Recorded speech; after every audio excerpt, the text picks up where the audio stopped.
Pessoal, eu fiz essa aula para um congresso de ortopedia e achei tão legal que eu vou deixar aqui no YouTube, porque eu acho que todo radiologista e todo ortopedista tem que saber qual o melhor exame para osso, TC ou ressonância. Vamos ver aí quem vai ganhar essa briga de braço. No final eu mostro para vocês quem ganha e por quê.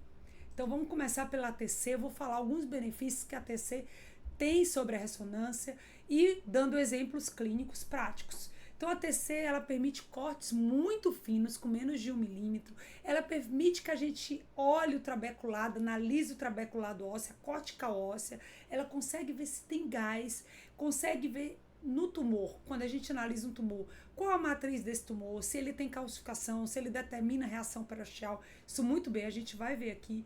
Ela consegue ver trauma, se a fratura é complexa, se é articular, se tem luxação, se tem pequena avulsão, muito melhor que a ressonância.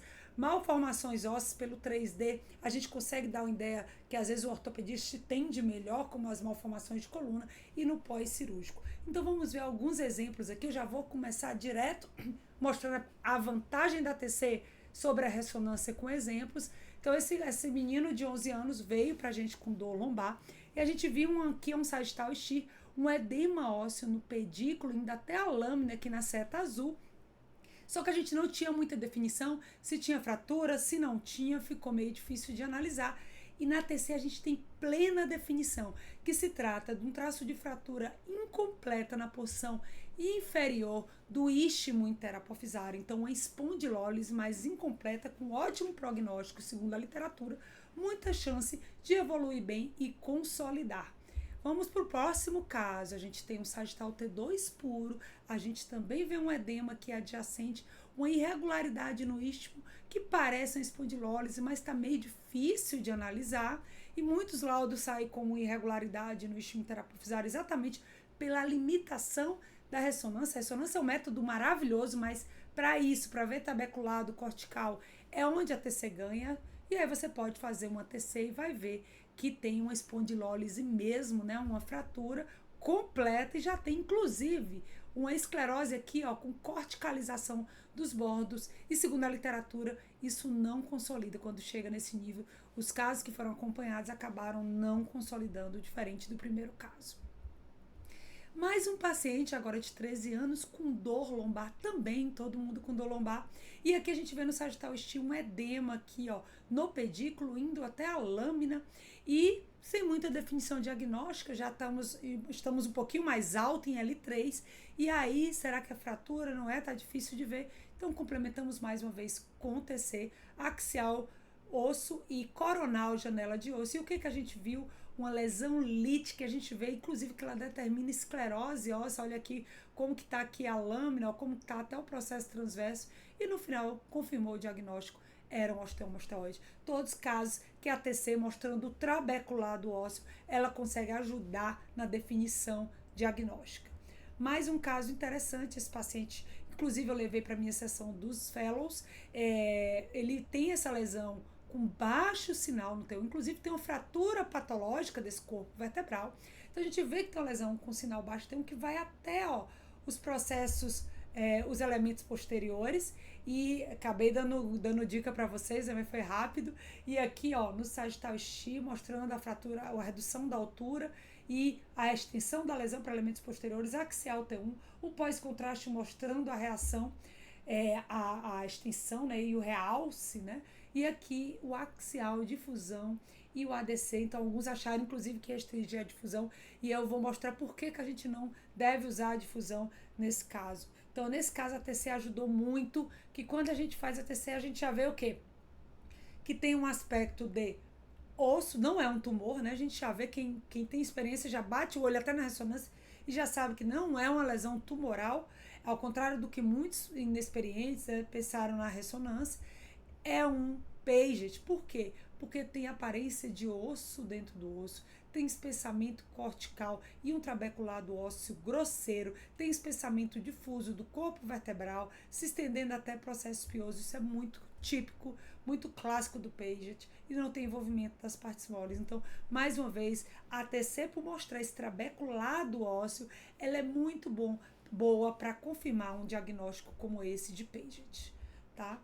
Esse caso me marcou, é um caso no início da minha carreira, acho que foi lá 2011, 12, enfim, como músculo esquelético. E aí, esse menino era um percussionista, voltou com dor no estiloide ulnar, passou o fim de semana batucando, era filho de funcionária. E aí veio com esse edema aqui, ó, no estiloide ulnar, o coronal T1 e o coronal T2 FET7, aqui o sagital T2 FET7 é um edema nessa região. Quando a gente passa para o axial, a gente vê aqui no T1 que tem um tecido aqui nessa região volar, bem aqui junto do estiloide ulnar. A gente vê esse tecido no axial T2 FET7 aqui, ó, vê o edema ósseo. O que parecia até ser uma reação peroxial, na época foi interpretado como uma alteração pós-contusional, já que ele referia sentir essa dor depois de ter passado o fim de semana batucando. Bom, ele sumiu por 6 meses, a gente achou que ele tinha melhorado, e quando ele retornou, a lesão estava maior, agora com aspecto nodular aqui no estiloide ulnar, com muita sinovite adjacente. Olha no axial como tem um espessamento sinovial aqui junto da articulação no carpal e até radulnar distal. E quando injetava o contraste, impregnava essa área nodular e essa área sinovial. E como que a gente poderia complementar a lei aí do contraste? Fazer uma tomografia para ter definição óssea, do trabeculado ósseo. E aí, quando fez a TC bingo, né, uma lesão lítica, né, com unidos calcificado, muito típica, né, bem delimitada, muito típica do osteoma osteoide. Portanto, a TC ela é muito boa para análise de tumor também, a ressonância e TC juntas, elas se somam, porque ela vai permitir que eu analise os bordos do tumor, a matriz tem calcificação, condral ou se é uma matriz óssea, as margens do tumor, ver se tem calcificações adjacentes, se tem ação paraxial. Então, para isso aí, quando a gente fala de calcificação, a TC ganha muito da ressonância, tá bom? Outro caso também que me marcou, esse paciente veio já com a história de 2 hérnias aqui, ó, C3, C4 e C5, C6, comprimindo a medula espinhal nesse nível. A gente olha aqui no axial T2 a compressão que essas hérnias que estavam descritas, né, exercia. Inclusive aqui ele fez um plexo braquial e no coronal mais posterior do plexo a gente vê edema aqui com sinais de denervação do supraespinhal e do subescapular esquerdos. Ele já estava com déficit motor no braço esquerdo. Bom, foi visto aí, descrito como hérnia, mas foi pensado em fazer um TC, o que foi muito bom para a conduta desse paciente. E aí foi visto que, na verdade, eram ossificações no ligamento longitudinal posterior e não hérnias moles. Isso muda completamente a conduta, como vocês vão ver. A conduta desse paciente foi simplesmente fazer uma ampla laminectomia, porque não é fácil tirar essa ossificação do ligamento, e ele veio depois controlar. Foi feita uma laminectomia aqui para liberar essa medula e essas raízes, e o paciente voltou à força muscular. E hoje essa raio-x é bem recente, ele está inclusive dirigindo. Então, como as coisas se repetem, mais um caso que parecia ser só um hérnia. Por quê? Porque a ressonância não vê calcificação, é uma limitação do método, e a ATC veio e fechou com uma extensa, tá até maior, ossificação do ligamento longitudinal posterior. Então, muito cuidado com ressonância magnética no quesito calcificação, tá? Aqui outro caso, paciente de 49 anos com dor dorsal, e aí a gente via que foi descrito como uma hernia extrusa aqui, ó, comprimindo a medula espinhal, que foi injetado contraste nessa imagem da direita, não impregnava. Aqui o sagital T2 e o axial T2 puro, e foi visto que era uma calcificação, na verdade, comprimindo a medula espinhal e não uma hérnia mole, tá? Aqui outro caso bem interessante, uma menina de 57 anos, e aí veio com dor no quadril, não tinha motivo, nenhuma atividade física que justificasse o estiramento dessa monta. O residente laudou como estiramento, mas a gente ficou desconfiado de tanto líquido entre os ventres musculares dos glúteos médio e mínimo aqui, ó, no coronal, e aqui no axial. E a gente acabou lembrando que ela tinha feito um TC de pelve recente, então eu sou fã de olhar o exame anterior, principalmente quando outro método ajuda, para mostrar como a gente tem que olhar o histórico do paciente. Ela tinha feito um TC de bacia, de abdômen total, né, que tinha a janela óssea da bacia, né, só você janelar para o osso, e a gente via aqui, ó, as calcificações junto aqui, o trocânter maior do fêmur, portanto, era uma tendinopatia calcária que depois entrou em fase inflamatória e estava causando a dor dessa paciente, não um estiramento muscular. 49 anos, dor, limitação funcional importante. Esse aqui também foi um caso que me marcou, porque essa paciente chegou, o ortopedista já estava crente que era uma espondilodicite, inclusive ela tinha VHS aumentado, mas não tinha leuco nem mais nada. E aí quando eu via que nesse nível aqui tinha edema, mas perto do platô, né, dos platôs apóstolos e do disco não tinha edema. Isso me chamou a atenção, esse aqui é um T2 e aqui um T1. Ampliando aqui a imagem no T2, isso que me deixou curiosa, por que não tem edema junto do platô e tem edema distante, né? E não tinha erosão, o que me constava, apesar da TC ser melhor do que a ressonância para isso. O platô parecia regular. No STI a mesma coisa, um edema mais distal em relação à região do platô e até um edema aqui no nível do platô inferior, do outro platô, do outro corpo vertebral. E não tinha coleção epidural, a gente injetou contraste sim, para ver se delimitava a coleção e não, só tinha um edema aqui anterior. Então eu disse para ele, olha, isso para mim não é um espondilodicite, vamos ver se a TC ajuda. E aí mostrando o sagital estio axial T2, mostrando que não tinha nem nada extradural, né, nada epidural e nem nada anteriormente de coleção.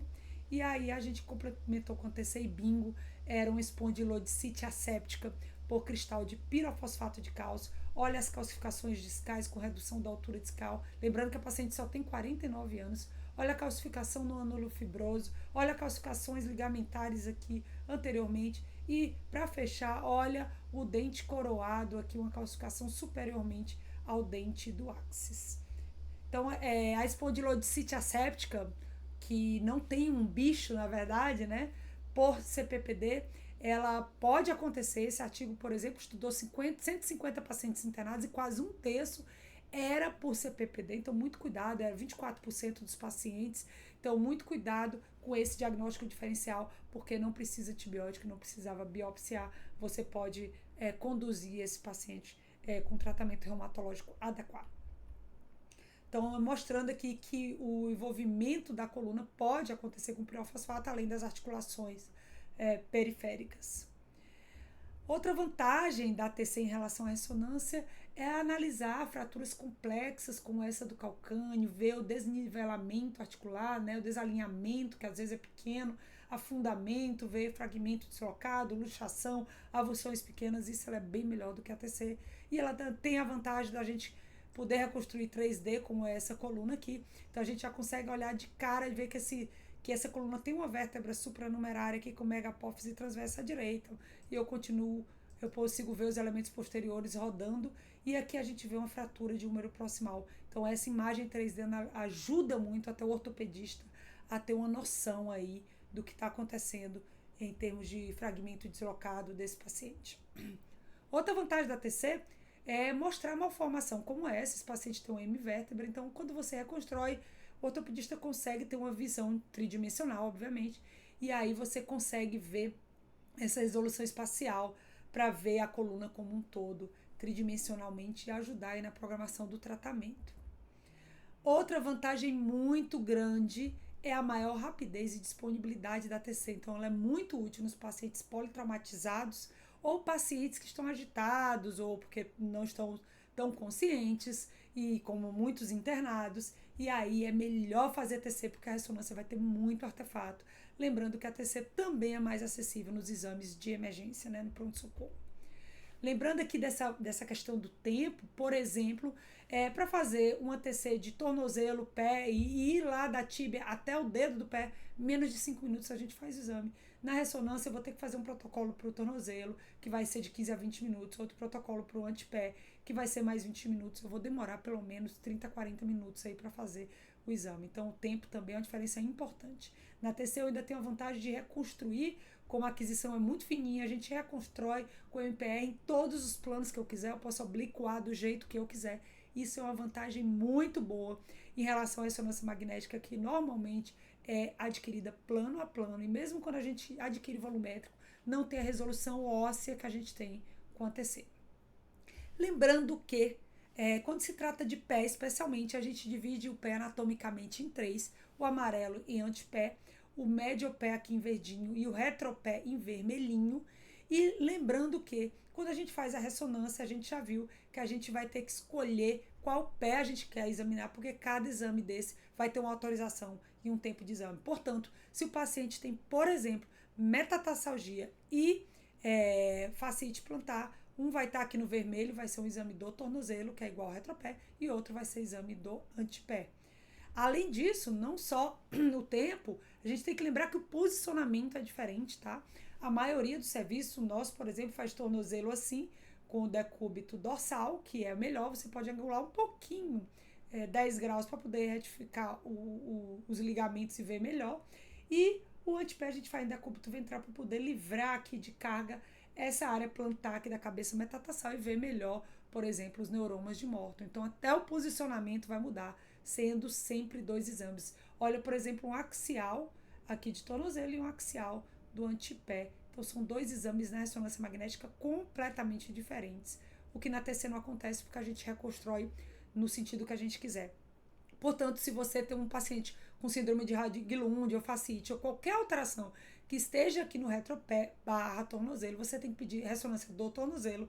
E se tiver metatarsalgia ou alguma alteração aqui pro antepé, você tem que pedir o exame do antepé. E se tiver nos dois, pedir os 2 exames, que vai ter 2 autorizações e marcar em 2 horários diferentes.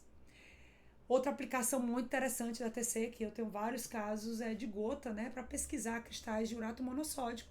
Então, a gente vê que os cristalzinhos, eles ficam em verde, ajudando aí a fechar alguns diagnósticos que às vezes estão pendentes aí de gota. Então, mostrando uma imagem linda de TC, como ela vê melhor a cortical óssea, como ela vê melhor a calcificação, essa calcificação no ânulo fibroso. Então, fraturas que atingem a cortical são muito melhor vistas na TC. E erosões ósseas aqui junto à cortical também são melhor vistas na TC. E eu vou mostrar isso para vocês na forma de casos. Então, caso clínico, 25 anos, dor no quadril. Esse caso foi muito interessante. Essa menina veio com a dor incapacitante, chegou na emergência com muita dor, claudicante, e aí veio com dor forte a palpação. Já tinha feito o raio-x e o ortopedista me encaminhou para fazer a ressonância. Então, na ressonância, a gente vê que ela tem uma lesão com aspecto não agressivo, que já tinha sido vista ao raio-x, e o que ele queria saber era se tinha alguma fratura, alguma coisa a mais que justificasse tanta dor numa lesão que a gente sabe que tem características de benignidade. Então, a gente já via que era uma lesão meio cinza, muito sugestiva de displasia fibrosa mesmo, com halo de marcado hipossinal aqui, mostrando o realce pós-contraste. E quando a gente colocava no axial, não tinha sinovite, não tinha edema junto das corticais ósseas para eu pensar em alguma fratura. Enfim, estava um exame super tranquilo, inocente, apesar da lesão tumoral. Não tinha nada que justificasse tamanha dor e essa lesão tumoral normalmente não deveria doer. Então, vamos complementar com o quê? Com a tomografia e bingo. A tomografia mostrou um traço de fratura cortical que não deu edema na ressonância e que, portanto, era mais difícil de identificar na ressonância magnética. Então, fraturas assim que atingem a cortical óssea são melhor vistas na TC. Foi biopsiado e confirmou mesmo, era uma displasia fibrosa. Outro caso interessante, mostrando um paralelo aqui de um paciente com diagnóstico já de espondiloartrite, que a gente vê aqui, ó, a esclerose óssea da espondiloartrite, vista na TC, aqui é o axial e o coronal, janela óssea de TC, embaixo o axial e coronal T1 da ressonância magnética, e a gente vê como a ressonância magnética não mostra esclerose, é muito ruim de ver esclerose, enquanto na TC ela grita pra gente, olha aqui na setinha azul, como a esclerose está gritando pra mim. Fora a esclerose, a TC também é muito boa para avaliar as erosões ósseas. Então, aqui embaixo eu até consigo ver as erosões no coronal e no axial T1, mas na TC, olha como os famosos carcomidos são bem mais evidentes. Portanto, é outra vantagem da TC quando a gente quer avaliar erosão cortical. Em contrapartida, esses danos estruturais de erosão cortical e esclerose, a TC ganha, mas se eu quero procurar inflamação, atividade de doença, aí eu tenho que usar a ressonância magnética, porque TC não detecta edema ósseo. Essa é uma peculiaridade da ressonância magnética. Então, se você acha que tem aí edema, tá buscando se tem atividade de doença, etesite, osteite, capsulite, sinovite, tudo isso só na ressonância magnética, de preferência. Injetar sempre ajuda, apesar de não ser obrigatório pelos critérios ASAS, sempre ajuda, porque sempre alça alguma coisinha a mais de capsulite ou de etesite para fechar o diagnóstico.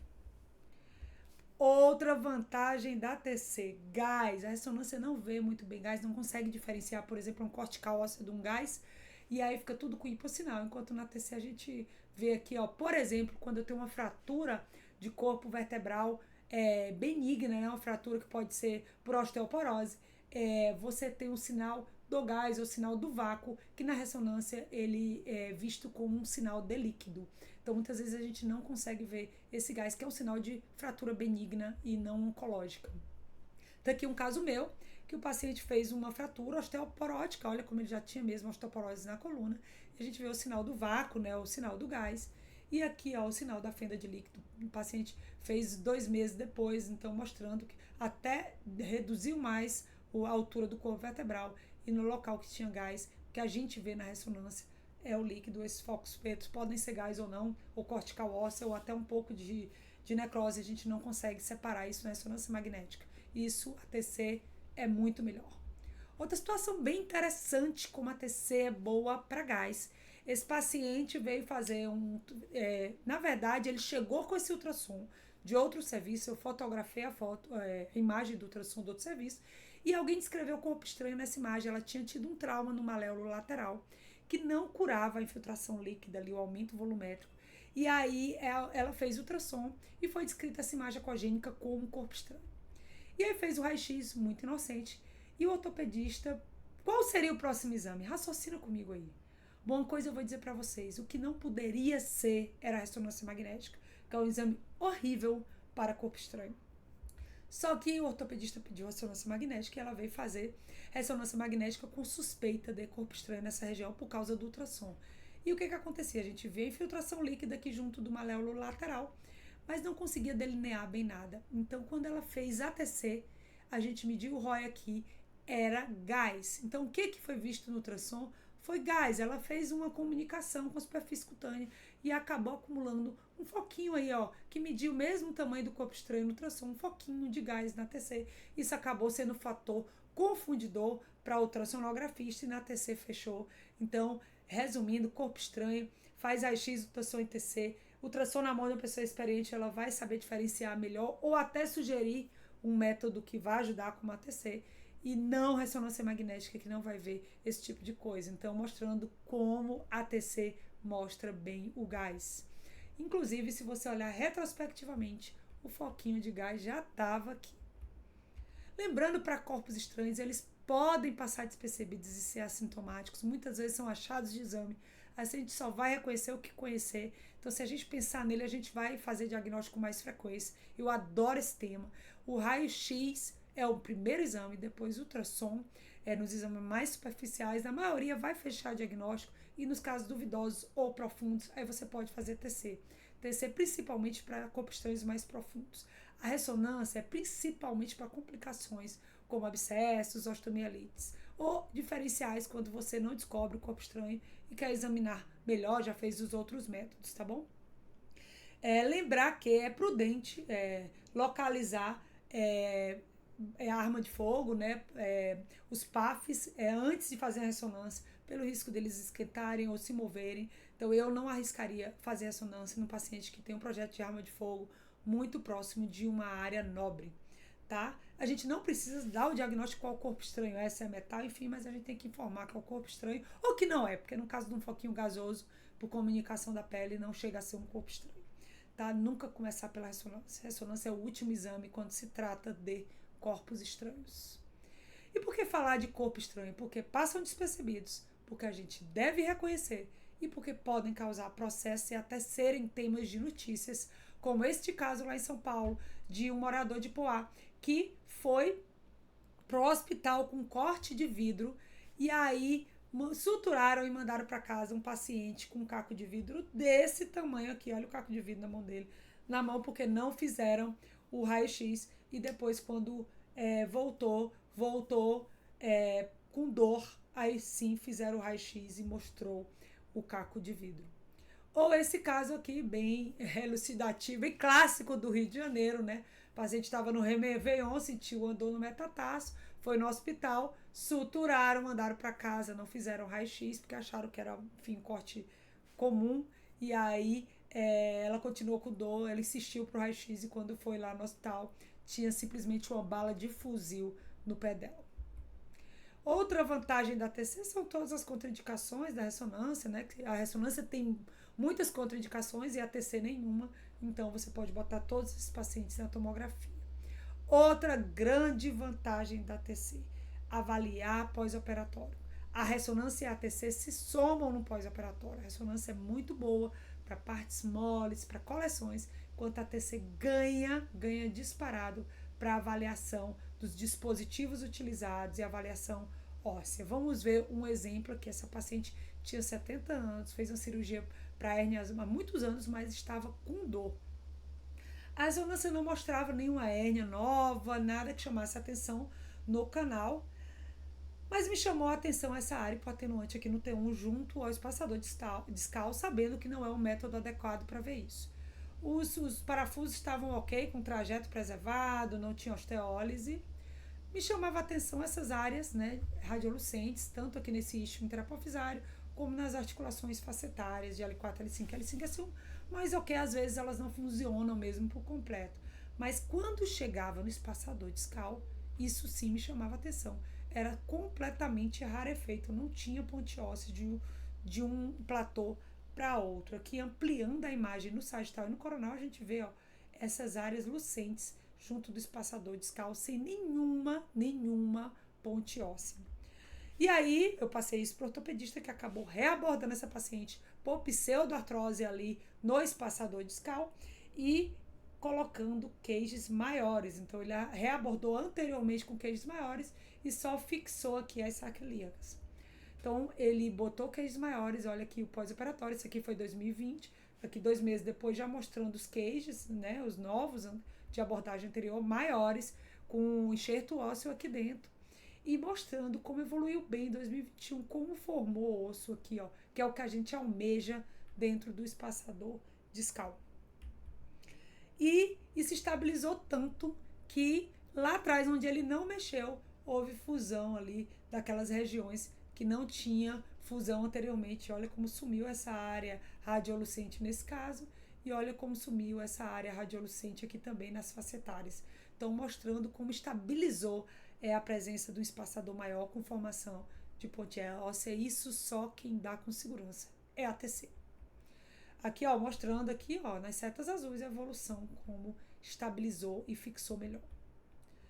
Outro caso bem interessante, esse paciente veio com pós-operatório de coluna e com suspeita de sacroiliite, essa era a suspeita clínica. Só que quando a gente olhava aqui o axial da ATC, a gente via com muita tranquilidade que esse parafuso está dentro do canal, ele deveria estar aqui, ó, e a gente segue a cortical e vê que ele está dentro do canal. Só que a ressonância que mostra a relação com essa raiz aqui descendente no recesso lateral. Uma curiosidade a ressonância tem mais artefato. Então aqui eu não conseguia ter tanta certeza que estava dentro do canal, até tinha praticamente certeza que estava muito próximo da raiz, mas é a ATC que vai estabelecer essa relação com a cortical óssea, mostrando que está dentro do canal melhor. Portanto, para ver partes moles, a gente pede ressonância, e para ver TC, para ver osso, trabeculado, trajeto de parafuso, TC disparado. E por último, qual o melhor exame para acompanhar a consolidação de fratura? Apesar de ter alguns artigos falando de ressonância, a ATC ainda é o padrão ouro, porque ela vai olhar claramente a formação de um calo ósseo e a união cortical consolidando essa fratura. Portanto, não peça ressonância para acompanhar a consolidação. TC é o exame que você tem que pedir. Portanto, resolvendo o problema do início da aula, a TC e a ressonância devem andar juntas, são complementares na imagem musculoesquelética e podem se ajudar muito. Então, eu tiro muito paciente da ressonância para TC e da TC para ressonância. Depois eu vou fazer uma aulinha falando de algumas situações que a ressonância também me salvou da tomografia para não deixar a ressonância por baixo, porque é um método excelente. Um abraço.